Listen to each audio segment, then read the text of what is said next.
Good evening, everyone.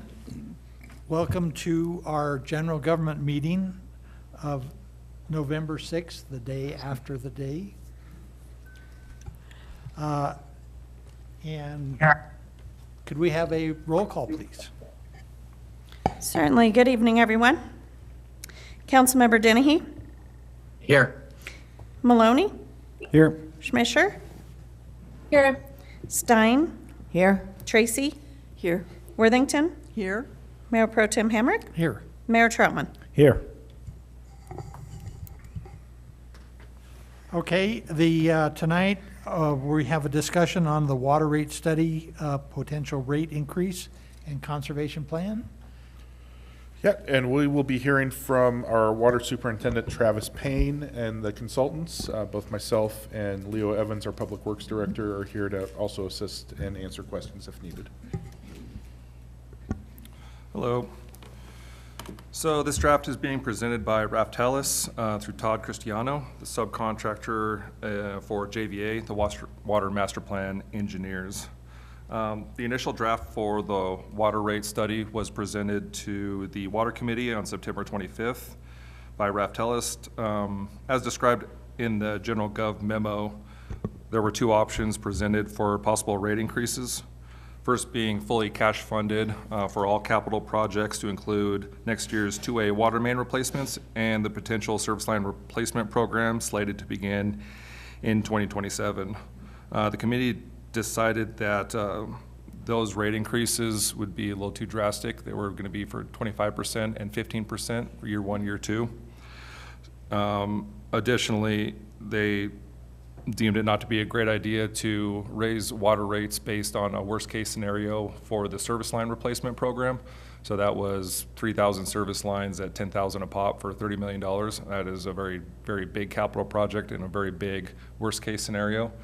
So just a better idea to wait till we have better data, better inventory on what we actually need to replace. And we would then pursue state revolving fund loans for that capital improvement project. The cost of service for each customer class and associated changes for that rate structure are not ready yet, so will not be discussed tonight. Raftelis will be presenting on the current water rate study and the proposed 7% rate increase to support the water fund. One rate change we asked Raftelis to evaluate for the customer class would be to change the group user rate to a government rate, which then would be for the two consecutive water systems currently in the group user rate, as well as the city open space accounts still under the city water rate. So for that cost of customer class that they're doing, that's one of the things they're evaluating. So with that, I will turn it over to Todd to start presenting. Great, thanks, Travis. Mayor, members of council, good evening. My name is Todd Cristiano with Raftelis. I'm sorry I'm looking at a couple of screens here, trying to get things to get sorted out here. If you just give me 1 second here.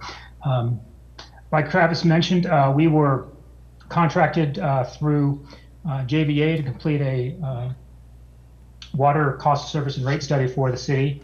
I believe the last one was completed was back in 2017 or 2018. So it's kind of a continuation of every few years or every 5 or 6 years to update the financial plan and rates. And like Travis mentioned, I'll be going over just the financial plan part of it, but certainly can answer some initial questions on the cost, service, and rate design if necessary.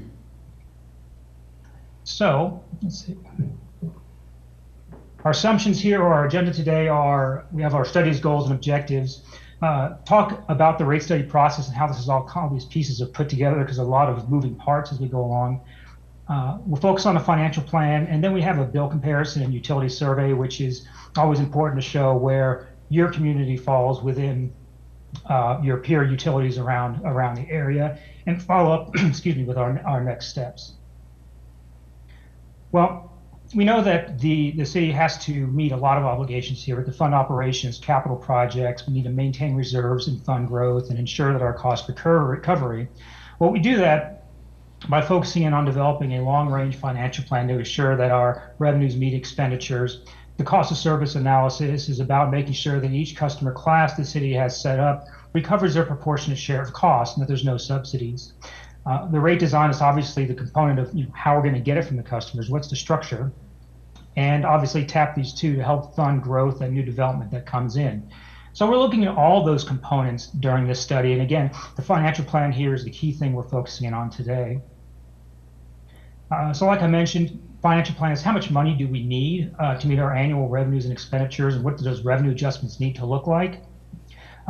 Cost of service, everyone paying their fair share, rate design, and how can we ensure that the rates we're developing ensure fairness? When we talk about rate design, are the low volume customers paying for their share of cost, and the high volume customers paying for their fair share of cost? And that's what we look at in the rate design.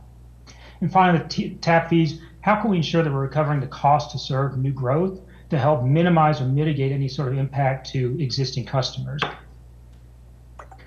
So our scope of work and some areas of focus here, I mentioned the general scope of work, but some areas of focus we have here was we wanted to examine the financing and funding and what rates would look like by looking at an SRF loan to fund a galvanized line replacement and a grant project as well in the 10-year capital plan. Also a zone surcharge analysis. I believe it's been some time since the zone surcharges have been updated, and I think there's 5 or 6 zones in the service area that we're looking at, to where when we look at the charges there, that'll provide a cost to them to where there's not a subsidy coming from the rest of customers in your service area, subsidizing those customers within the zone area. So we're currently looking at that. And we want to make there's an equitable allocation of cost to city parks. I think Travis mentioned that briefly, but we're looking to make sure that our cost of service analysis covers a cost allocation for city parks. And finally, we're looking at private fire protection fees and rates. Now, these are not like tap fees. These are still monthly fees, but we're looking at developing a fee based on the cost to provide service, this kind of readiness to serve component of private fire protection for those commercial entities that do have private fire protection. So let's talk about the financial planning of this. Like I mentioned, we looked at a 10-year capital plan, and there's a lot of different components that go into our financial plan. We obviously look at our rate revenues, we look at the other operating revenues, we look at loan proceeds like the ones I mentioned earlier, and tap fee revenue. We have our expenditures, which include our annual operation and maintenance expenses, salaries and wages, materials and supplies, chemicals, and those sorts of things. Obviously, our capital projects, the capital improvement program that we have, and debt service on any existing and proposed loans that we have, and transfers, and I'll talk about transfers here in just a second. And that all operates underneath an umbrella of these financial or fiscal policies, which the city has some codified policies. One of them is about reserve levels, of a minimum amount of revenue, minimum amount of funds you want to keep in the bank that you don't want your bank account to go below. The other one is coverage ratios. Those are required by debt covenants, even with the state loans. And those coverage ratios are similar to the debt to income ratio that banks look at when you're buying a house. It's just the inverse of that. We want to make sure that we have sufficient net income to make sure we can pay our debt each year. And that's really important to the bondholders, obviously. And so with that, we develop a financial plan. But the challenge here is that it's not a punch a couple of numbers on the computer box and come up with the answer. It's a very iterative process. And over the past 2 months or so, we've been doing a lot of scenario analysis with staff and Travis, looking at how do we balance all of this to where we can minimize the financial or the revenue adjustments over time to customers, make sure we can smooth that out as much as possible while meeting all these required financial policies and being able to fund the capital improvement program for those necessary repair and replacement projects that are going on through the study period. So real quickly, the utility enterprise, the water utility enterprise, consists of 2 funds, and our focus of funds, our area of focus here was the operating and capital cash flow.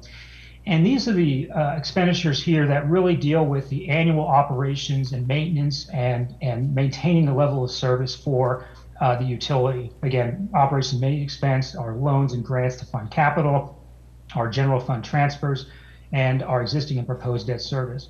There's another smaller fund that is, although is impacted by the operating cash flow, it's not really part of a rate design or the activities going on, and they're really not part of the rate setting component. And that's the raw water fund.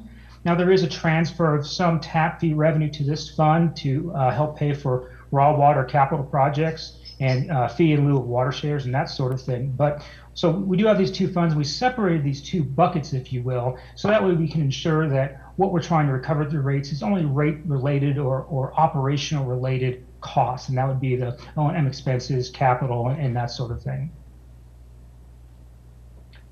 So some of our financial planning assumptions, our overall average O&M is 4.6%. Obviously, some of our line items were less, some of them were more. Salaries and wages is obviously one of the largest components of the O&M expense. Capital overall is 4%, and that was a number provided by JVA, so we've got that incorporated into our cash flow projections. Our growth projections, very nominal growth, about 20 to 21 counts annually. So we're not expecting a lot of tap fee revenue to help fund the capital projects. We will be getting some, which is good, and it does help mitigate the impact to existing customers. Our reserve targets, like I mentioned, the city does have a robust policy, and these are the three components of it: an operating reserve of 30% of annual O&M, and we have a capital reserve of annual debt service plus $1.6 million, and a debt service coverage of 1.5 times our debt service payments. Now, the SRF loans, or state revolving fund loans, only require 1.1, but the city's decided to use a 1.5. And that's prudent because you want to maintain debt service coverage that is higher than the required in case you do issue debt in the future, because you're going to dip below that 1.5 as you issue the debt and new bonds come online until you adjust your revenues, make sure your revenues are covering that. So that's a prudent choice. Our proposed debt, and this is by SRF, a 3.8% interest rate, and it's a 20-year term. That's very standard for these type of projects, and it's a standard issue from the state.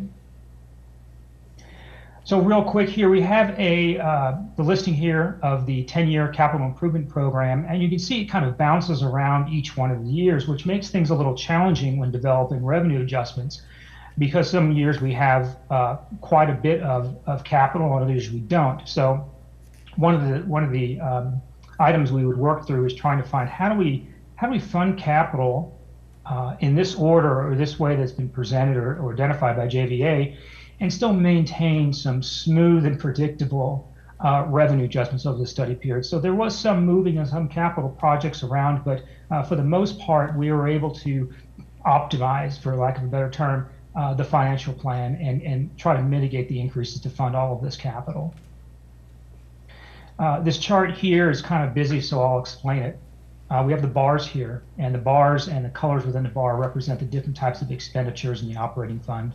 We have the O&M, we have the transfers, and we have our debt service payments. As you can see, the brown at the top there kind of gets a little bit bigger in the future years because we are issuing debt. The red dotted line represents rate revenue, or total operating revenue with rate revenue in it, if we did not increase rates at all. And you can see that when the bars above the dotted line or even above the yellow line there means that our expenditures are exceeding our revenues.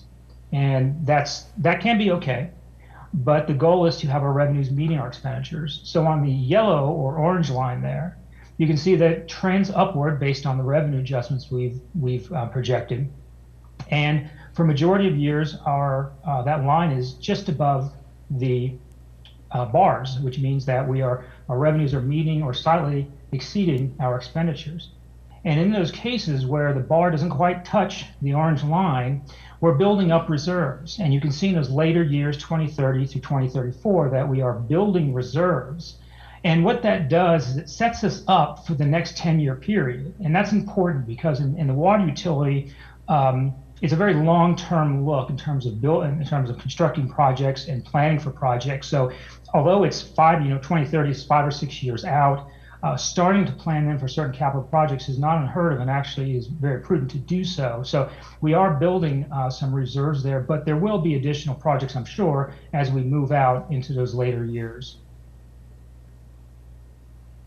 So when we look at our reserve balance here, you can see that we have our total reserve balance. We've included the raw water fund here as well to show a utility fund balance, but The bars obviously represent the ending balance each year.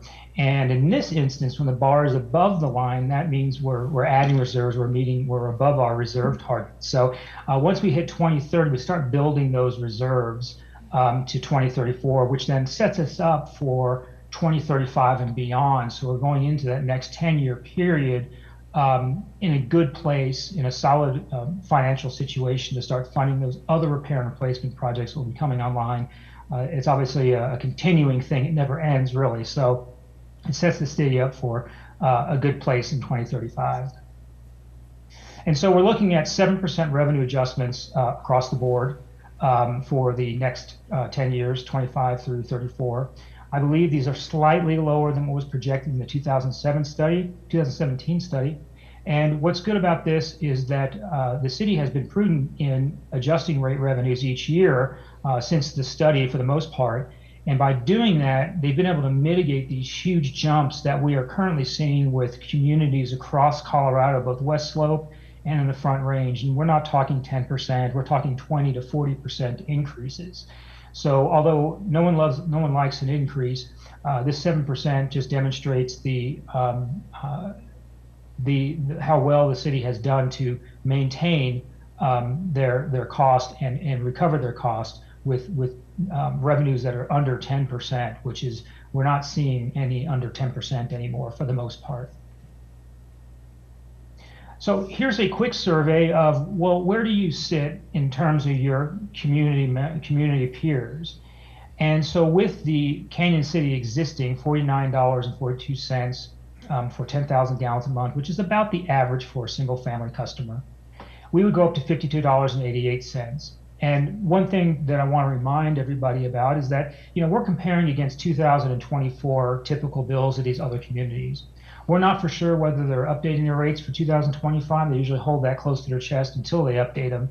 So it's kind of a misnomer here to say, well, 5288 falls in the middle there, because we don't know what's going to happen to these other communities in 2025. But I imagine a lot of them will probably be increasing their rates to some degree. So we would want to come back and look at this maybe towards the end of the year to see whether the position of the proposed rates has changed significantly. We did review the city's tap fees, and we did look at a kind of an in-depth analysis there and found that, the tap fees are at a level that is consistent and is recovering costs from, the analysis that we did. So we're not recommending any changes there now. And so where the city falls at $5,000 in comparison to the other communities, we're on the lower end. But again, with growth still continuing and obviously costs continuing to go up, we don't know where we'll fall next year with maybe some of the other communities increasing their rates, or increasing their fees, sorry. Another thing we wanted to show is for a 2-inch meter, and this is obviously more commercial. There's very few customers, residential, if any at all, that have a 2-inch meter. But for a 2-inch meter, it's a little more expensive because we have much more capacity that's required to serve that type of customer.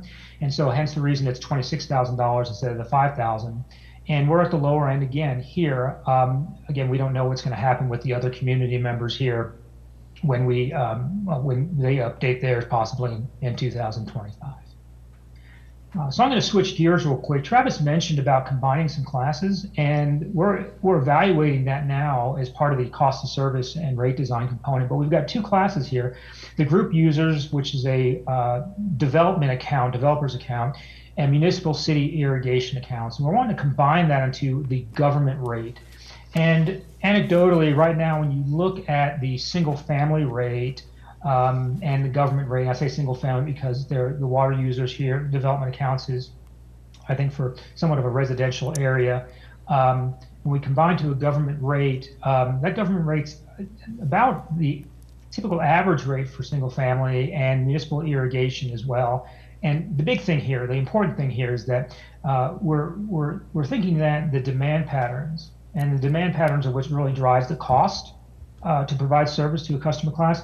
These are somewhat similar in terms of their demand patterns. Obviously, the amount of water they use is different, but they're actually, their trends over the course of the year in terms of use per account compared to winter and summer are similar. So we're looking at combining that to the government rate, and part of our cost of service analysis will be how do we get there, and what does that rate look like, and how does that impact the government rate with the other customers that are in there as well. So as we come along here, we've got some things we need to finish up here, and Travis had mentioned that we're not going over the cost service today, but that's something we're finalizing. And again, the city did a 2017, they obviously did the cost of service in 2017 as well, so we're doing an update to that. And we're looking at rate design, and there were a lot of rate design changes made back in 2017. I believe they switched from quarterly billing to monthly billing. And obviously we don't have that big of a change here, so we're not expecting any huge change in structure. In terms of the cost between the classes, that may vary. We don't quite have those numbers yet. So once we get those completed, we'll be coming back and presenting the final results to council, and hopefully I'll be able to be there in person. And we'll look at what the impact of proposing the customer class consolidation. So as I close here, I want to stress that we've done a number of iterations and scenario analysis of the financial plan. JVA has provided a robust capital improvement program for the city to maintain a level of service over the next 10 years. We're projecting 7% revenue adjustments over the study period. And that will ensure the financial health of the utility. And what the cost of service will come back to you with will ensure that each customer class is paying their proportionate share of costs, and the rate design is recovering that in an equitable manner. So part 2 and 3 to come, but you've seen tap fees and financial plan. And so I'm ready to answer any questions you might have on the financial plan and tap fees, and hopefully I can provide some clarification with any questions you have. Thank you. Yes, we will have some. Emily, you want to start off? Okay, thanks. You touched on tap fees some, but I wonder if you or Water Superintendent Travis or someone could say more about not just the comparison of our city's tap fees compared to other communities, but just what is expected to be gained from tap fees. Are they intended to cover a certain percentage of infrastructure needs of the system, or how is that evaluated? Because maybe we are too low there and just don't know it. Travis or Todd, you want to take that on? I can give it a shot, and Travis, you can fill in the blanks for me. Tap fees are obviously an important revenue stream for the city or any community. The city of Canyon City is not growing substantially, so the amount of revenue you're getting from your tap fees is fairly nominal in comparison to your rate revenues. But the tap fees, in theory, the concept of tap fees is that you're recovering the cost to serve growth. Now, that sounds a little counterintuitive because you're not growing that much, but if you think about way back in the day, a number of the existing customers front-ended or issued debt or funded a water system that could take on new customers. And over the years, those new customers come in, and those tap fees kind of represent that one-time charge for kind of buying into the system. And what that money essentially does is it allows the bank account to recoup some of the costs to build this large plant over time. And that's kind of what's happening now. So you're getting additional growth coming in. They're kind of replenishing the bank account in the sense that was used to build this large system that has capacity to serve new customers. And so adjusting the tap fee up would certainly increase the revenue, but to make a substantial dent in those capital projects or that capital program, the fee would need to be substantially higher. And the whole idea is it needs to be tied to a cost basis and reasonably related to the services they're getting. And there's a state statute that lays out those items.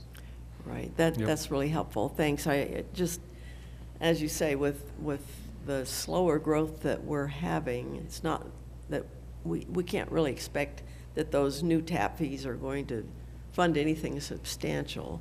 Mm-hmm. So it's just a matter of figuring out, where we want that to be, I guess, as opposed to other revenue sources like rates and so forth. The only thing I would add to that is tap fees also go up to shoring up our raw water fund. So 14% of tap fees go into the raw water fund to make sure that we have enough money as raw water shares become available, that we can purchase those when appropriate. Do you see that? I mean, that's a good point. I saw that 14% number in the slides there. Does that then suggest that we should look at increasing that tap fee a little bit? I mean, in other words, there's that cost over time of raw water share is going to increase so much that we really need to pay attention to that. Yeah, some of that is addressed in the water master plan, in that, you know, how is our raw water portfolio compared to growth expected over the next, I think it was 40-year growth period, and at full build out. So a lot of that data is in the water master plan and showing, you know, that we are looking pretty good for raw water shares. What we do need is more stored water, so that's what we're going to be pursuing. And we've built up a pretty good bank account over the years. We haven't spent a lot out of that raw water fund over the last, well, quite a few years, I would say. So as far as raising tap fees for raw water revenue, I think it also goes back to, you know, we don't get a ton of revenue off of tap fees, so I don't know, it wouldn't be 14% off of not a ton, you know. Right. When I say not a ton, I think our budgeted revenues for that is, if I remember right, $150,000 a year for tap fees, somewhere in that neighborhood. So 14% of that is roughly what we gain, you know, towards the raw water fund. It's not the only source of Right. revenue for raw water fund, but it's one of them. Great, thanks, that helps. There, just to go along with that, you know, you also have economic development considerations too when it comes to tap fees. You know, you raise those fees, you know, it makes it harder for home builders and apartment complex builders to build and absorb those types of fees. They typically get passed on, and you know, where housing is right now from an affordability standpoint, those are also considerations to think about. Thank you. Amy? Thanks so much, Mayor Pro Tem, and thanks for that great presentation, Todd. That was super helpful. I did have a couple of questions about water rates. It was great to hear your emphasis on ensuring that everybody's paying their fair share and that some rate classes aren't subsidizing others.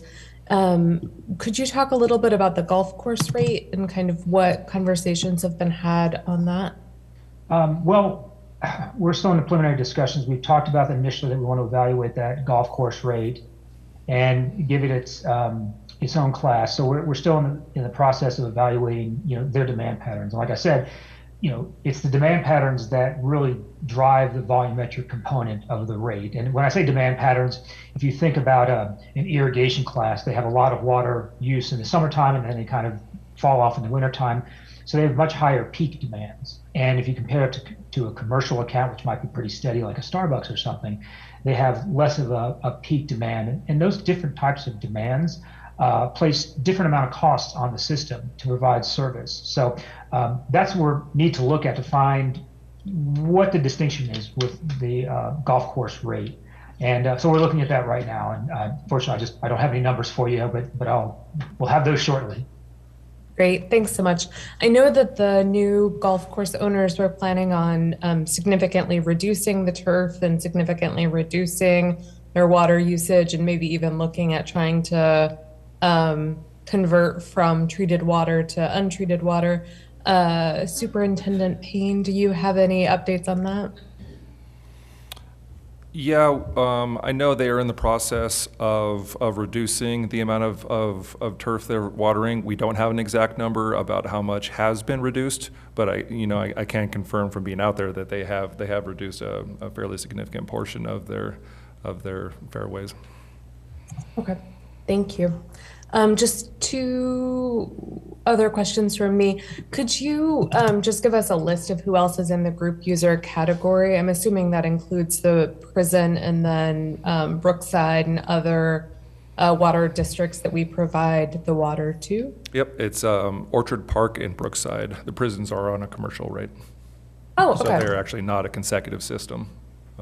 Okay. They're on a commercial rate. So it's just the two accounts right now. Okay. We provide the water to Territorial and then everything at East Canyon Complex? Yes. And then lastly, I am assuming that the questions on the water conservation plan that you emailed out are like that there will be a presentation on that conservation plan at a later date, and that I should hold my questions from that plan? We're going to have a presentation following this presentation today. Okay, Yep. perfect. Yep. Thank you. No problem. Thank you. Preston? Well, I'm kind of underwater in a few terms. So I looked at here, and it says the conservation plan will be presented by JVA. Yeah, JVA, so Lillian Tove will be presenting as soon as we're done with this. That's a company. JVA is the engineering firm that's conducting Okay. the water master Didn't know plan. that. Yep, Okay. Yep. Then the other is, you talk about DWRF, DWRF. What's that stand for? DW. It says or- Dwarf- Drinking Water Drinking- Revolving Yeah, Fund. thank you. Yeah, Could- so that's Here the. in stereo, what is it? Yeah, sorry, the Drinking Water Revolving Fund is the Okay. state loan Okay. that we're pursuing for Okay. like the 2A projects and what we would pursue for the service line replacement program. Okay, and then the other thing I think I heard that you were only considering 20 to 21 taps a year purchase. I realize that's not a significant number, but then there was somewhere else I found in it, I don't know what I read, if you did the math on that, that was 40 taps a year, and I think we're more like 40 or 50, a possibility. And I can't find that number. You've given me so much stuff to read that now I have no idea where I'm at. Yeah, fair So enough. then We'll confirm. there's, on your budget here, this pipe replacement troubles me a little bit because I know every time I built home, and I've done it for over 20 years, we had copper lines into the house. But you're talking about replacing it with galvanized lines. Sure. So to clarify that out, we would be replacing lead or certain kinds of galvanized with copper. Or, Do you have or any idea PVC. what that number is? Well, right now we have 100. What? So we have 100 identified galvanized lines that need to be replaced. We haven't found any lead yet, but we still do have over 3,000 service lines that are unknown right now. We need to get those surveyed. And that's the $24.6 million. Correct. That is worst case scenario. Those galvanized lines, are those the city water lines, or are those just the lines into houses? Those are the lines into houses. So for a little more backstory on that, with the changing of the lead and copper rule, originally from the EPA, now passed through CDPH&E, Colorado Department of Public Health and Environment, that inventory that we have was required to be done. Before that rule, we only had to inventory our portion of service lines from main to generally property line. So it's to first valve, but it's generally property line. That new requirement made us have to inventory private service lines from main to foundation. So when we're talking about replacement, we're going to be largely talking about replacement from property line into foundation, because most of ours are already replaced. As we have a leak and we identify galvanized, it's been our policy for decades that those get replaced, as well as lead, but we haven't seen a lead line in quite some time. But anytime we encounter a galvanized line, we replace it. And so those are becoming increasingly rare. They're still around to a certain degree, but very rare. Customer side, they're much more prevalent. Sure. Well, then that's the big number that we would be helped possibly by grant money. So far, there are no grants from the feds. It's just all in the loan form. And that's a federal government? So it's originated from the federal government being passed through the state revolving fund. So it'd be passed through Colorado. So you said revolving fund. Yeah, so the revolving fund is how the state uses federal funds. And basically what it is it's a loan program that the state has for these kinds of infrastructure programs to give low interest loans that we then pay back, that then they would be able to give out loans in future years for more utilities. It's a way of them trying to extend federal funds to more people. So we have low interest loans that we can get to smooth out rates. We know when it's appropriate to take on debt, but it's just the name of the state loan program. So it's not a grant, it's a, you can get It a is a loan. loan. It is not a grant. It's a grant, yeah. It's a loan So- we'd have to pay back, largely pay back, so not to muddy the waters anymore, but for example, the main replacement loan that we're doing next year, that we're chasing next year, we'll be getting $6 million of revenue, but there is a $1 million loan forgiveness through the state, so we'll only have to pay back $5 million. So you can think of it as a $1 million grant, but really they call it loan forgiveness. Sure. And the only thing is just that I know of when Park Center wanted to use irrigation water for domestic use, got into a terrible problem. Do we have any concern that buying water shares that are irrigation shares will be allowed to use that to convert, if we need it, to domestic water use? So that goes through the evaluation. That was kind of what I was talking about when we had the raw water fund and we're evaluating raw water shares to purchase. Okay. There are irrigation water rights that we don't want to purchase because to get those through water court becomes expensive, and increasingly so. You know, there might be like a buy and dry scenario where you have to basically revegetate the land if you're buying them off a farm. You know, there's a whole lot of evaluation that goes into water rights when we go to purchase. This is why we have a water engineer that we contract with that does that for us. So we don't just willy-nilly buy anything. There's a whole evaluation process that goes into a water right before we acquire it. Yeah, I knew that. And of course, we got to have another engineer. Oh, excuse me, Leo. Just kidding. And then, I don't know how far we are on here, but on the description of operating fund total sources, I know you probably, I've had this answer. Number 7, line 7, it says interest income of $217,000 for 2025. That's a big number. Where's it? Who are we charging interest to? That is a great question that I would have to defer to our finance director, and I can get that answer Okay. for you, but I can't answer that in this No, moment, sorry. I expect you to go ahead and sleep tonight, so don't worry about it. Thank you, But- sir. It's your interest on your cash reserves that the fund holds. The fund Oh, holds, okay. 2 to 3 million in cash reserves. So I knew there was use for an engineer. Yeah, thanks, Leo. That's an accountant. That's an Please. accountant too. Please. Oh my gosh, a double one. Wow. And then the bar graft. I mean, you gotta have fun. Come on. The bar graft is coloredy, so it's got blues. Oh, I see. No, wait, I'm wrong. I got my answer. Thank you. Great. I'm done. I did have a question.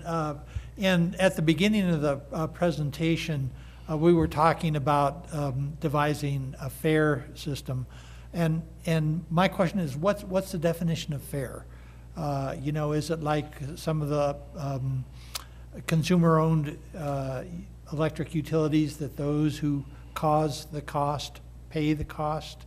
Is that the definition of fair, our operational definition of fair? Yeah, I'm going to ask Todd to maybe answer that one, please. That's exactly right. Those who cause the cost pay the cost. So when we're talking about fair in terms of rates and equitable, I know equity has a bunch of different meanings today. We're really talking about proportionality, in that the costs are proportionally allocated based on the demands and characteristics of the particular customer class. Great, thank you. Other questions?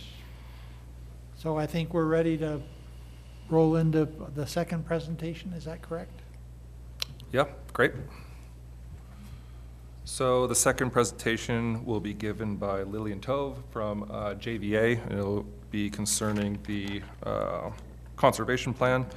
The conservation plan, first draft was originally presented August 28th to the Water Committee.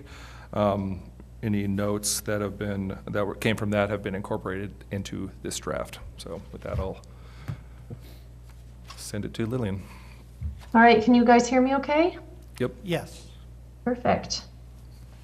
Well, thanks guys.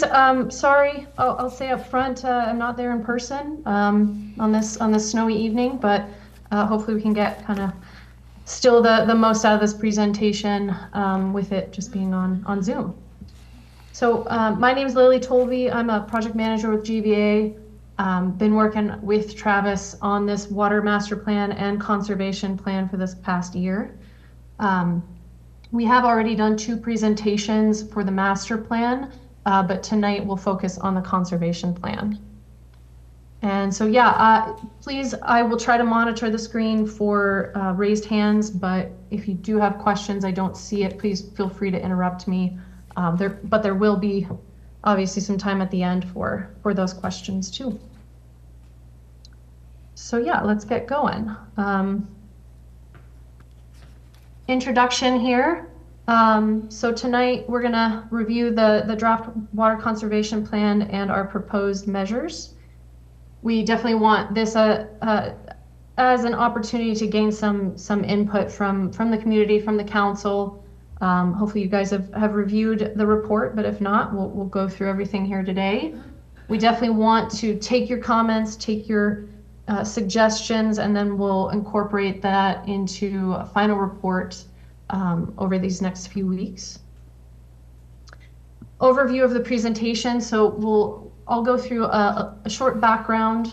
I'll discuss the existing and proposed conditions, and then I'll discuss the existing conservation measures that you already have for the city. And then I'll talk about each of the proposed measures and programs that we're suggesting in this 2024 plan. And I'll talk very briefly on the adoption and approval process. Okay, there we go. So background, I'll be a little brief on these first few slides, just because most of the information is a repeat from everything we kind of discussed in the water master plan. But on the left here, I've got a service area map of the city. The star denotes the location of the water treatment plant. Source water is the Arkansas River, and that plant does have a total capacity of 24 million gallons per day and a firm capacity of 22 million gallons per day. And the service area is shown there. That all the distribution lines are kind of shown in those lines in blue, if you can see. The graph on the right shows the demand of the system. This is projected out for about 25 years until 2050 and shows 3 different growth rate scenarios: low growth rate, medium growth rate, and high growth rate. In both the master plan and the conservation plan, we did select a medium growth rate for the city. So that will project us to just about 5 million gallons per day of a demand in the year 2050, which is well under our build out demand of the 7.6 million gallons per day.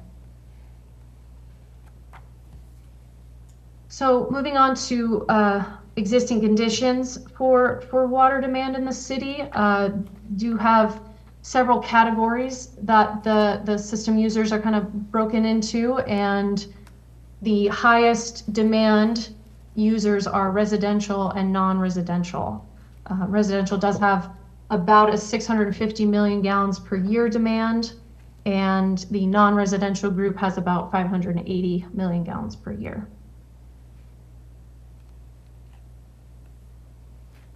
Projected conditions. So the city does have about just over 28,000 acre feet per year in their annual allowed diversion from the Arkansas River. And then this graph here kind of shows the current demand, which is the dash line kind of near the bottom. It is a straight horizontal line just above 9,000 acre feet per year. And again, we use this as an opportunity to kind of project out the low, medium, and high growth rates again, this time with or without conservation. And if you look closely at the medium growth rate with conservation, it puts us about 10,000 acre feet per year. So looking at the current city measures for water conservation, GEI Consultants wrote a water conservation plan in 1996 for the city. So these are the 9 current measures that was suggested by GEI in that 96 plan. The first one, low water use fixtures and appliances. So in the plan, again, this was 96. So in 94, there was a update to the plumbing code, specifically kind of addressed low water use fixtures. So this first measure was a recommendation to install low water use fixtures for any new installs, and then replace existing fixtures with low water use fixtures to kind of be in compliance with that 94 plumbing code. Number 2 here was efficient landscape irrigation. So at the time, there was a new police station being built, and the plan kind of suggested that this police station was being constructed with a very nicely xeriscaped garden out front. So the plan kind of suggested that the police station garden be used as kind of like a showcase or a model for customers to kind of base their future landscaping off of, and just kind of try to enforce that as an option for conservation measures. Number 3 is water efficient industrial and commercial water using processes. So this one was a review of a different, all the different kind of users in the system, and suggested a little bit different structure for each of those users. Number 4, water reuse systems. This was a suggestion to kind of look into potable or non-potable reuse. At the time, the city's wastewater plant was really the only non-potable reuse system in the city, and that was used for irrigation. So this was just kind of a suggestion to look into future opportunities for water reuse. Number 5 was leak detection and repair. This is a pretty good standard one for conservation measures. This was suggested as an annual measure for the city staff to kind of do some leak detection and then repair anything that came out of those studies. Number 6 was education of water conservation information.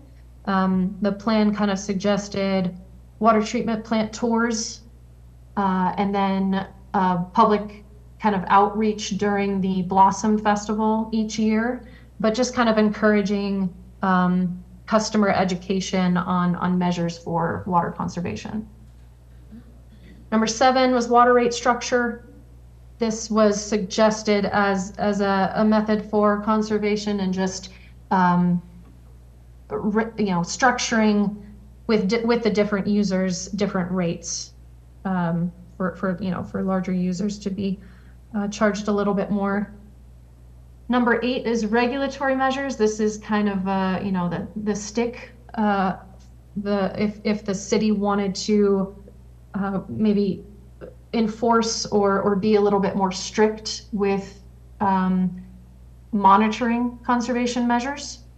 And then number 9, more of the carrot. This was more of an incentive that the city was suggested to provide, maybe more incentive to have some conservation measures.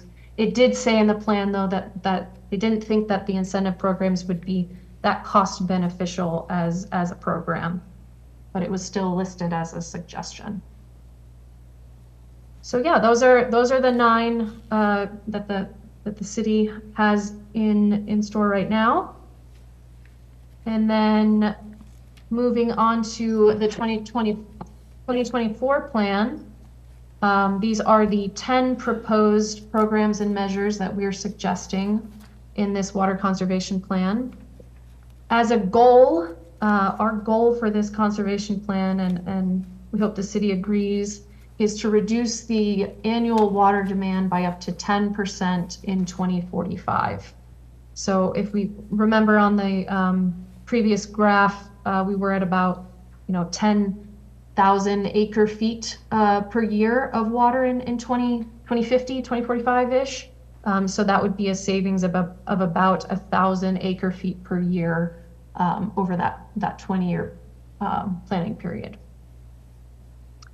So I have a slide for each of these measures, and we'll go through them just in brief detail here tonight.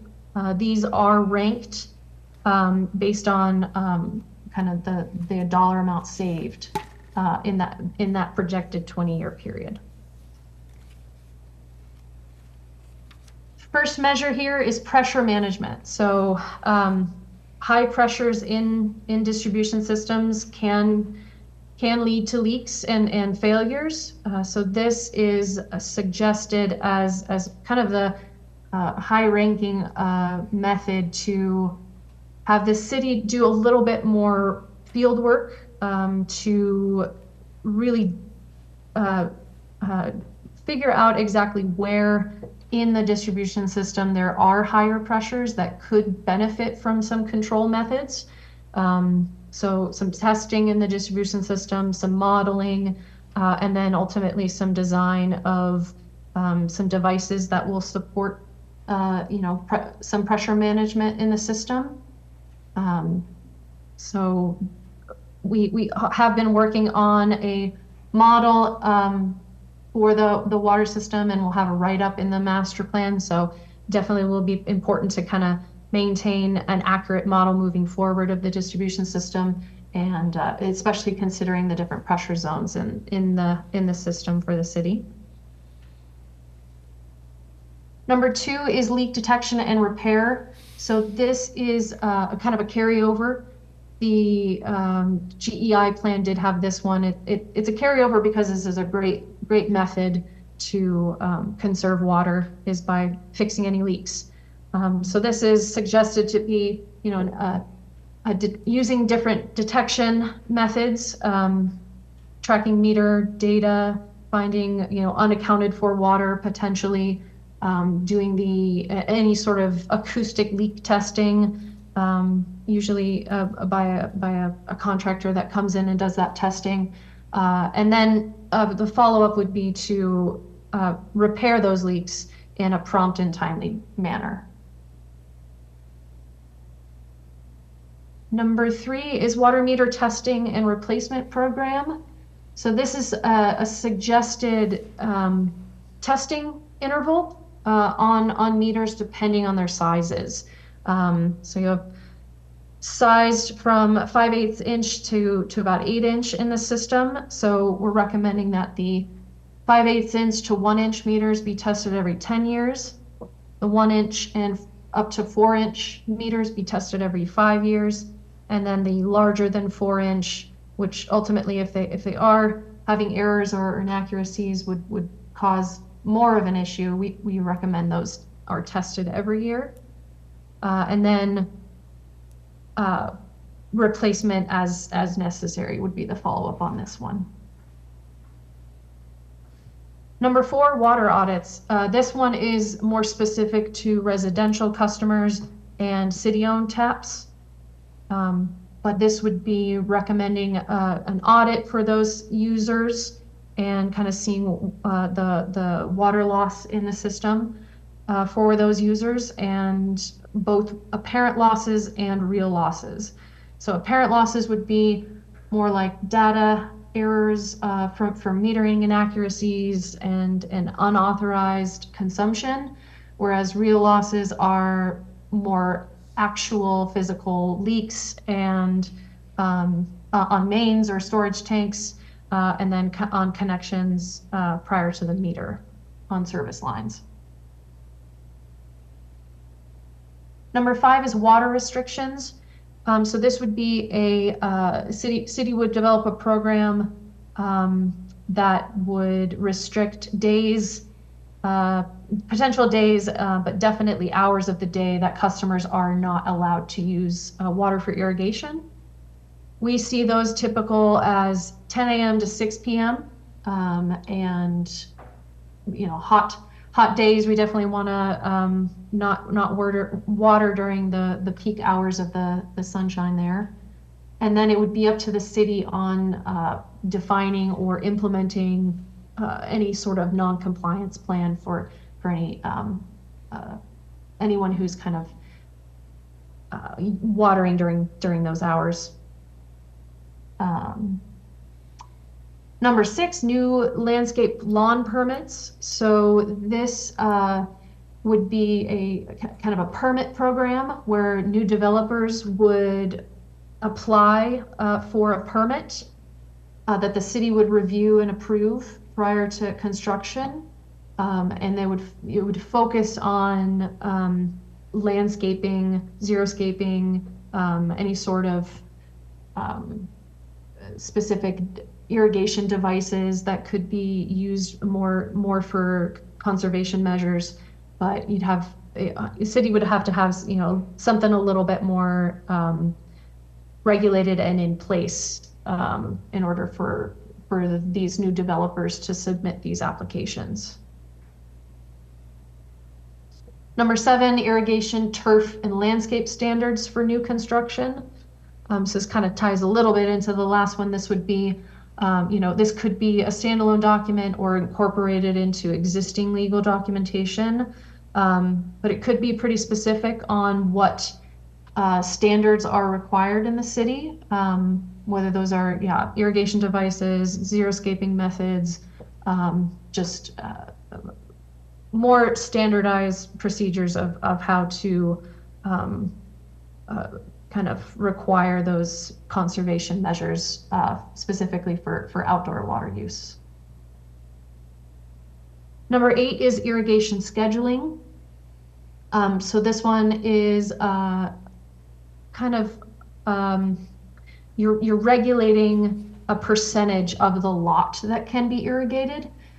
We did a little bit of searching. There's some local other municipalities that use a 10% target. We have seen those go upwards to a 30% target. In our plan, we are recommending a 10%, but that can be, you know, adjusted over time.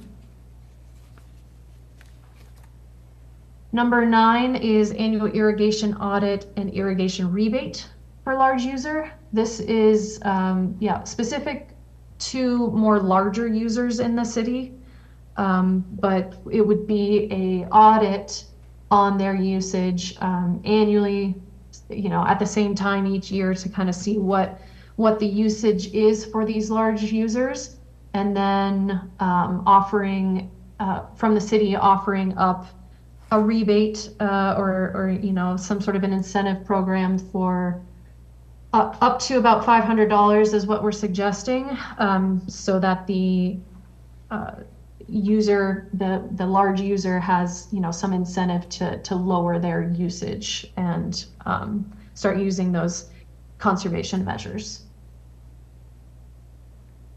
And number 10, turf replacement program. This is another sort of incentive program. This would be the city offering rebate on customers who want to replace their landscaping with more water-wise xeriscape or turf systems.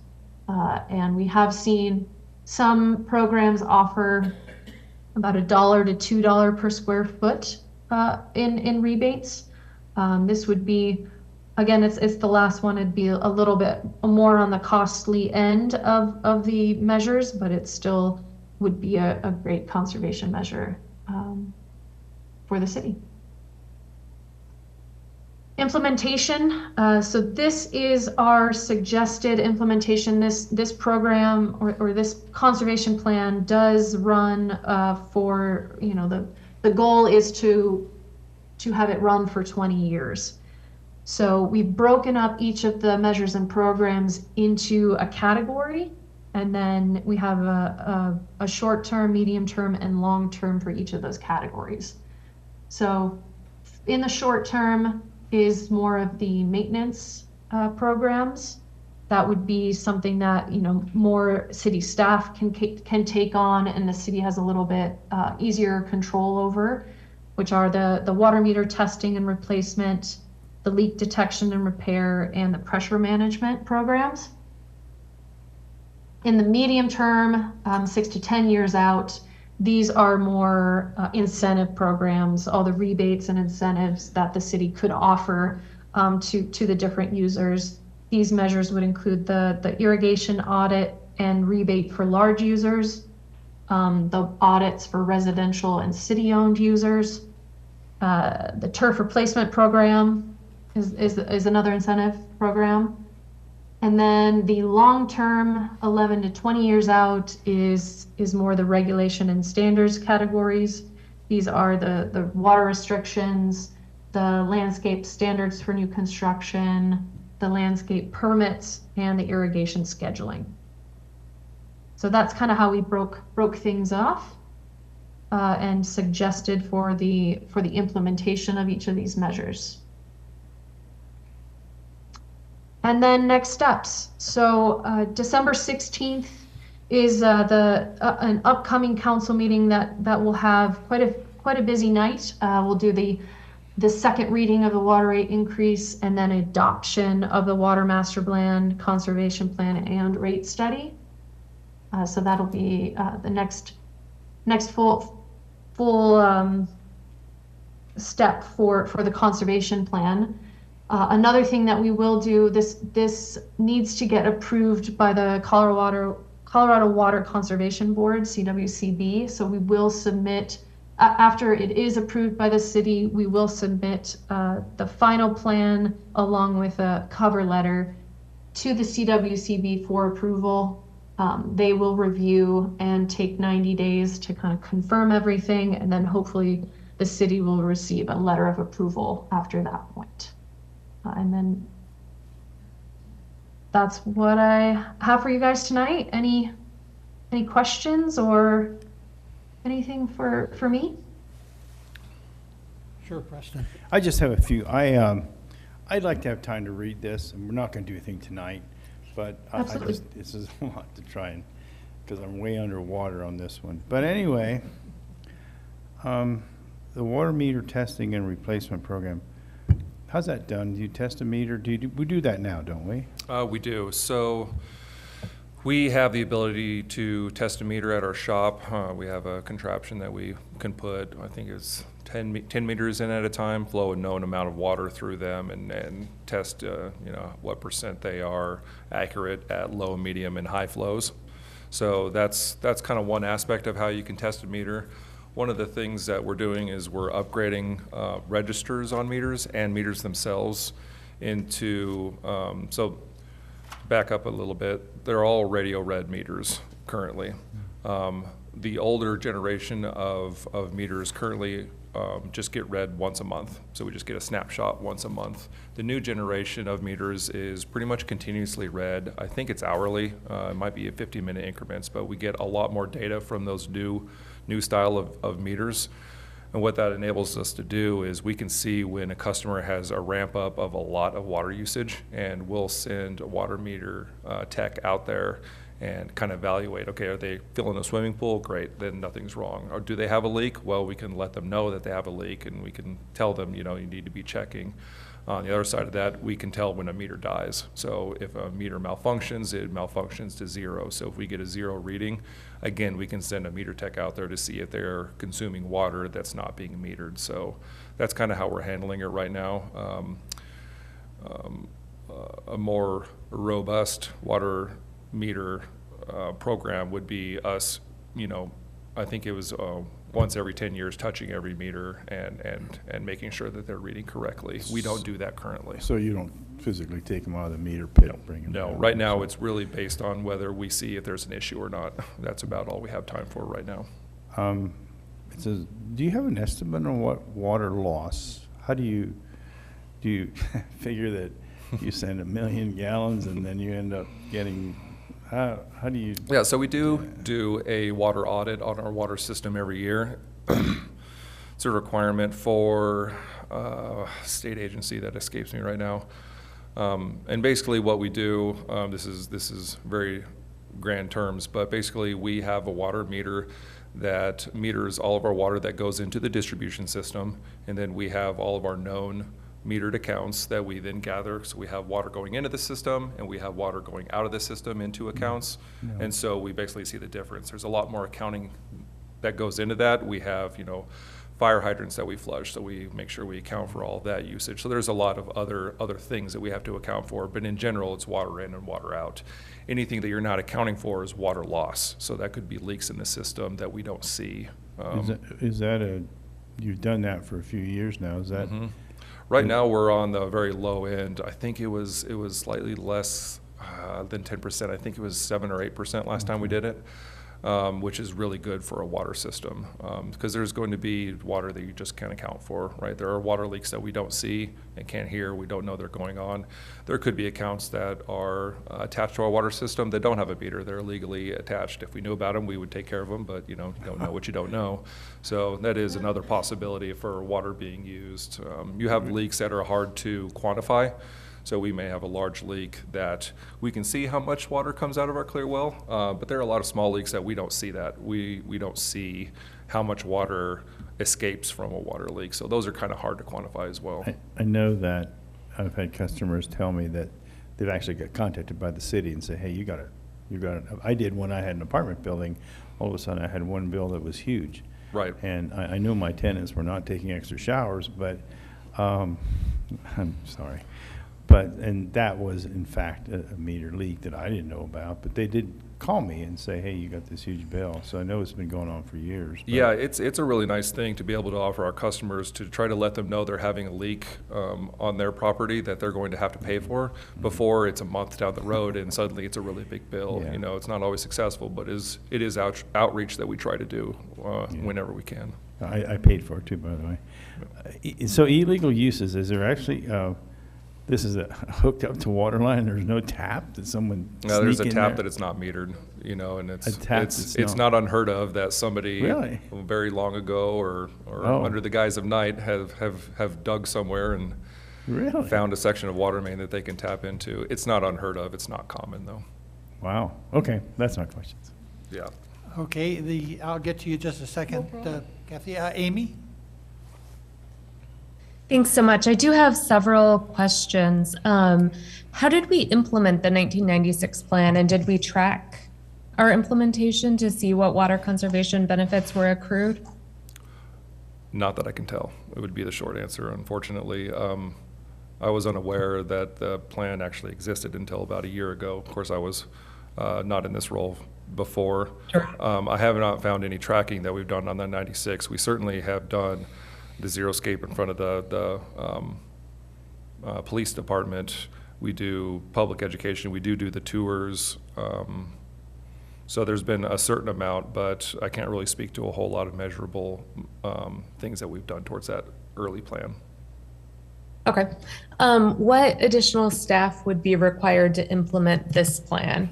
Seems like there are quite a few suggestions that would require additional monitoring along the lines of CSO type work, and I'm just want to understand what analysis has gone into to understand the uptick in staff that would be required. Yeah, a lot of the analysis has gone in, as you can see kind of by the individual slides that were done, is really more geared towards annual revenue loss due to decreased usage or anything else that was really apparent. There really hasn't been anything done for how much more employee time would be required for them.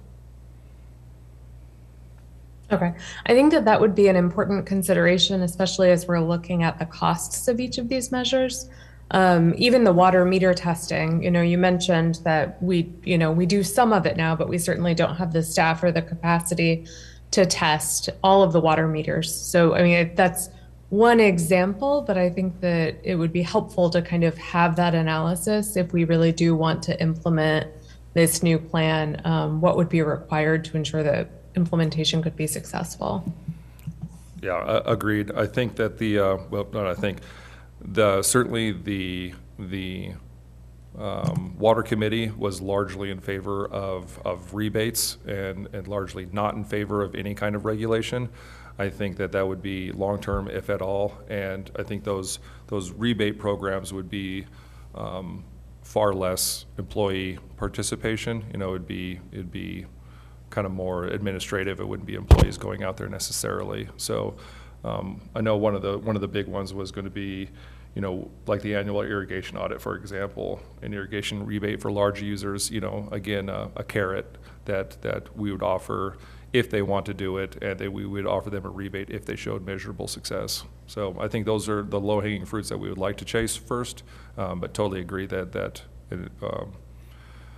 you know, how much we'd have to spend on employee participation certainly needs to go into the calculation.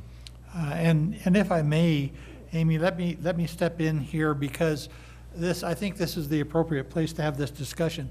Essentially, this is what we're doing is in response to state statute, which is the referenced in the beginning of this conservation plan.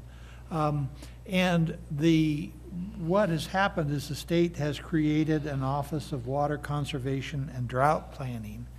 And what these statutes, these regulations, are essentially unfunded mandates that cities are requested, I'll say that in air quotes, requested to comply with. The stick that the state is holding over our head is that we cannot borrow money from the Office of Water Conservation and Drought Planning unless we have one of these plans on file with them and approved.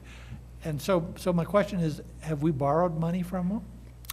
We haven't. So the state agency that I'm most familiar with is Colorado Water Conservation Board, CWCB. They have a lot of money in the form of grants and loans. And so we have not, to my knowledge, ever participated in a grant or borrowed money from them, but we would like to in the future. And one of the check boxes we need is an approved water conservation plan. I believe the old 196 was a mandate that we had to go through. And this would be a refresh of that. Would John Griffith Park be contingent on adopting such a water conservation plan? I don't know if I'd put it that strongly, but it would be very helpful in acquiring large amount of grant funding to be able to construct or even plan for a reservoir. I mean, it seems to me that what we've got here is an unfunded mandate from the state that once you put your foot on that path, you're kind of caught up in the system.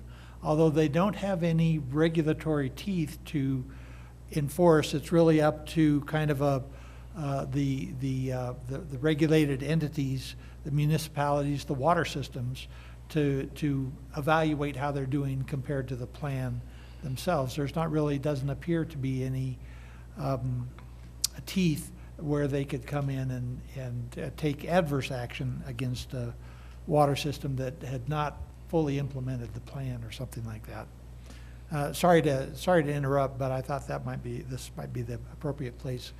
You had other questions? Yes, I do think in kind of, and I admit that I've only had the opportunity to skim through the report over the last couple of hours.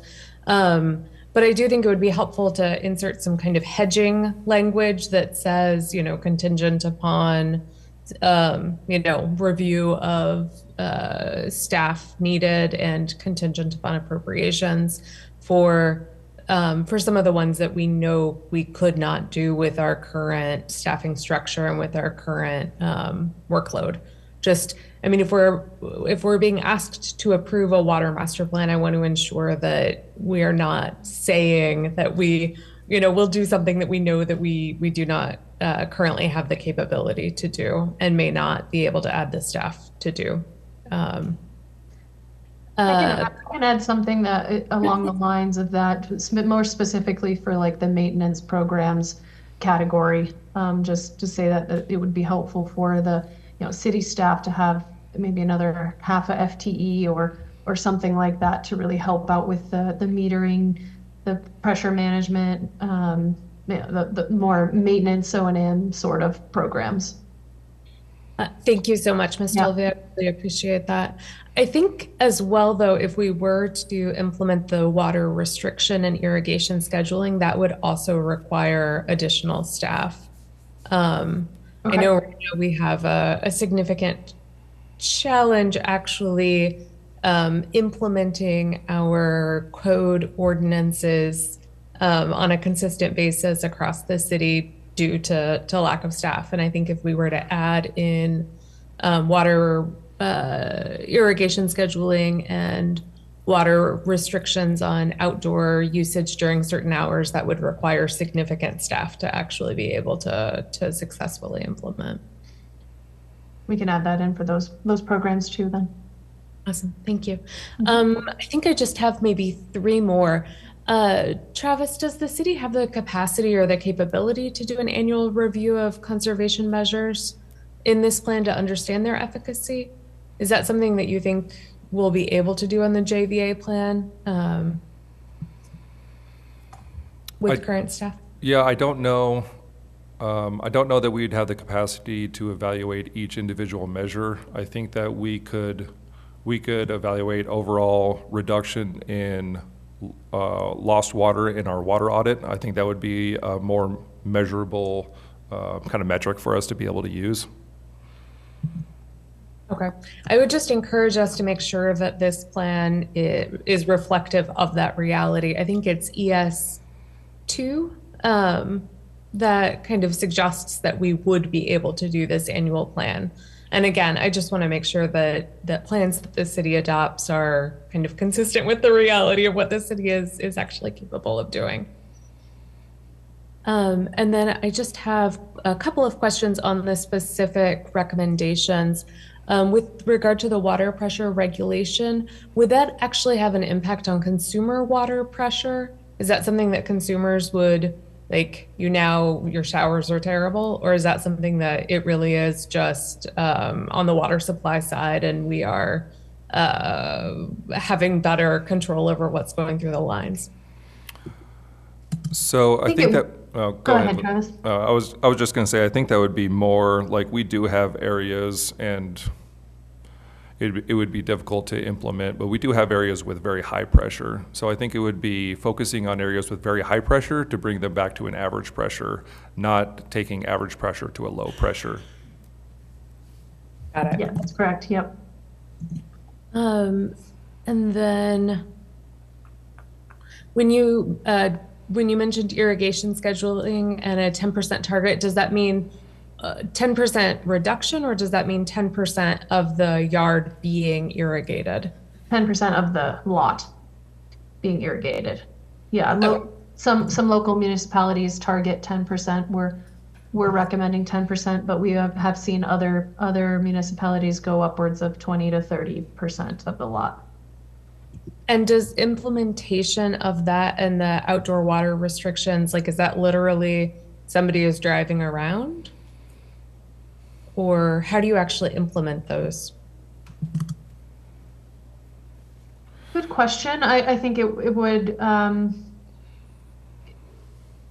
you'd have to have some visibility on the lots.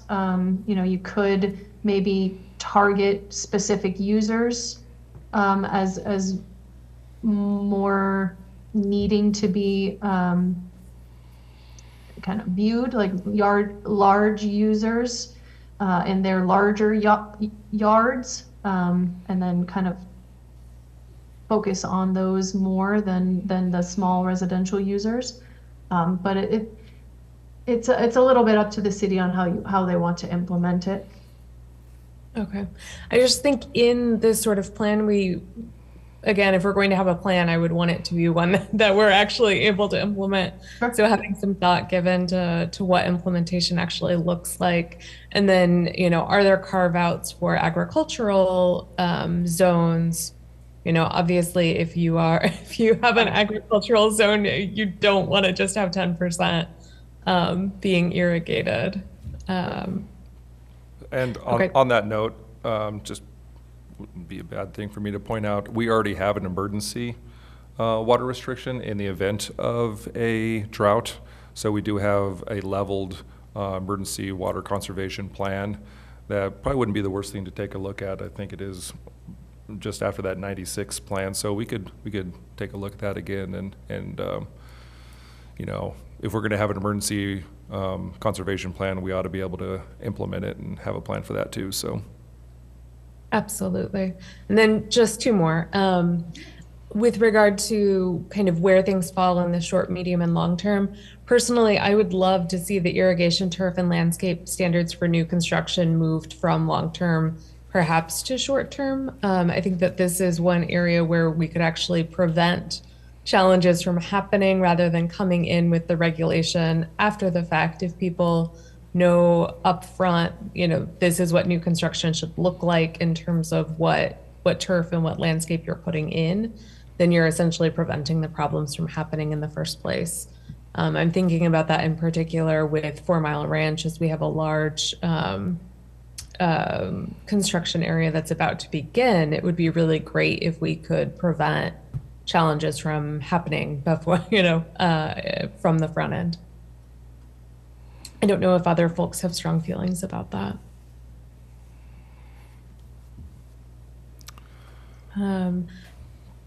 And then my very last question, on page 10, it gave a list of kind of authorized unbilled consumption.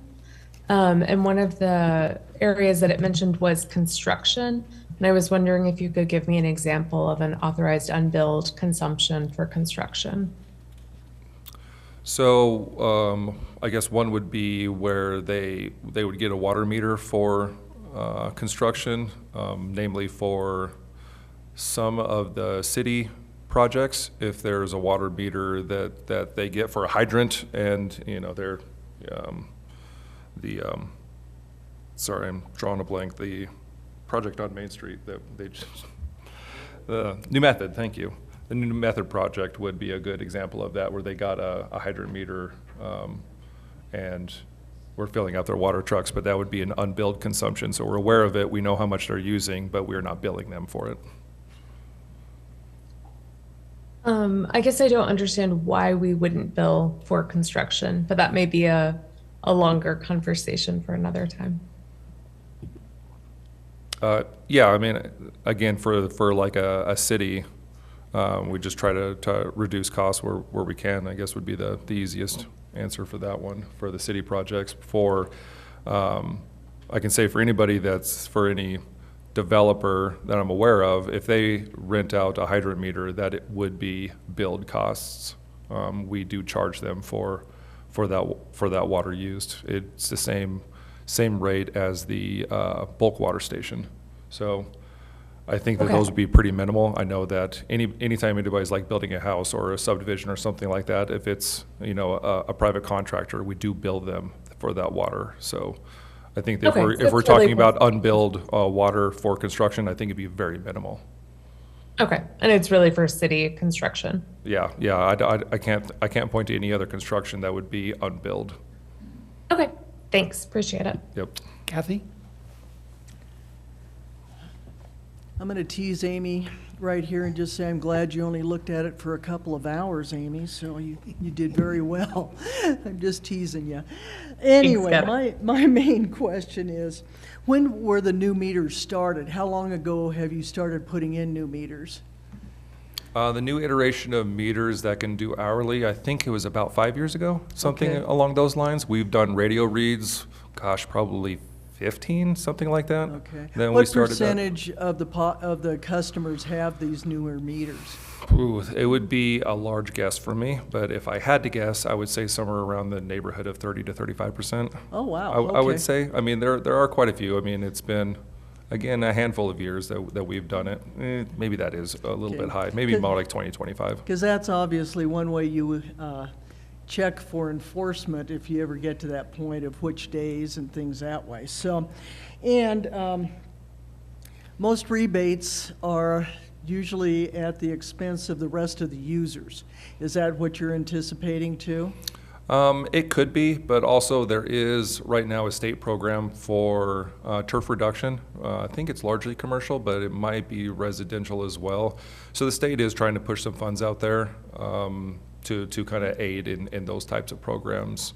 Okay. So there could be grants available. Okay, because I didn't know if that was kind of included when we were looking at like that 7% and that type of thing. Yeah. And then my last comment to the mayor is the fact that from a utility background, they some of the best way to find people that are stealing gas, electricity, or water is to ask the ex-spouse. They're usually the ones that turn you in.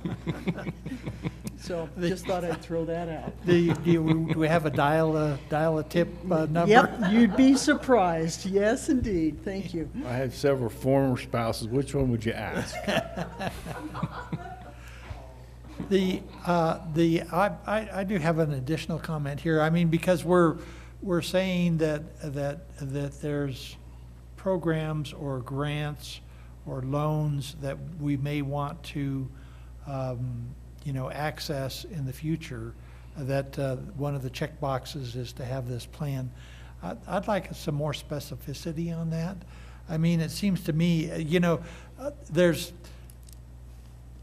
is one of the things everybody agrees water conservation is good, okay? And there are times when it's not only good, but mandatory. And fortunately, Canyon City has, not to my knowledge, has ever been in one of those times, except for perhaps major equipment failure or something at the water plant where we've been able to produce the water. But we've got plenty of water. We've got plenty of water for the future. And we're really, this statute by the state is asking us to voluntarily commit to lots of costs and lots of actions. And I think that we should really consider that carefully before we adopt something like this, because what's going to be the benefit to the city? That's really the question I think that we need to hear more of an answer for, prior to adoption of something like this, because this is really kind of bureaucracy run amok here. It seems to me that, saying, oh, Canyon City, you've got lots of water, but you've got to pretend that you're living in a desert, and you've got to be ready to fine your residents for water use or too much water use. And so I'm concerned along those lines, and would like to hear more about exactly what real benefit we have, in terms of our relations with the state. Yeah, I think, we can certainly look into that as far as in relations with the state. I think in the water master plan itself, as you look at full build out, there are numbers and graphs, that account for whether or not the water conservation plan has been implemented.